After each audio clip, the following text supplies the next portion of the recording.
Drive 2 hours west of the Loop and you'll find this pristine prairie. It's been replanted and restored by the Nature Conservancy. The nonprofit manages Nachusa Grasslands and the animals that graze there. Tonight, our Noel Brennan tells us about the past, present, and future of the prairie.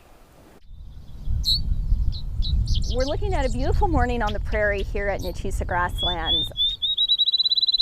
In northern Illinois, a gateway opens to the past. There's really only a few thousand acres of tallgrass prairie like this left in Illinois.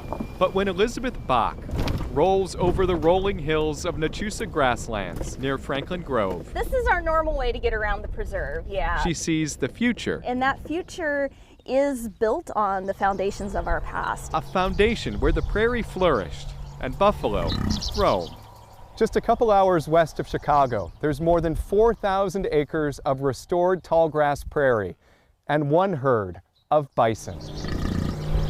Grazing is something, especially from bison, that's been absent from the state of Illinois since the 1870s. But in 2014, the Nature Conservancy, a global environmental nonprofit, brought bison back.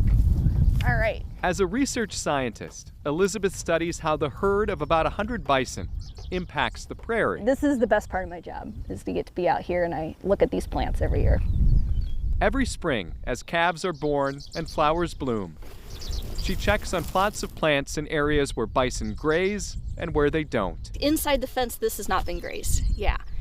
And we can track how the plant community without grazing compares to the plant community with grazing. Elizabeth sees a noticeable difference. Areas where the bison are grazing heavily will keep a shorter structure for the grasses and plants there, and that's a good thing for certain types of birds and insects and small mammals and reptiles. Just by grazing and wallowing, That's a behavior where they roll around on their backs. the big mammals create microhabitats. We are seeing changes in the abundance of certain insects like ground beetles and dung beetles. And when they shed their winter coats, Pieces of bison fur like this bison help birds build their homes. to keep those baby birds warm on these cold spring nights.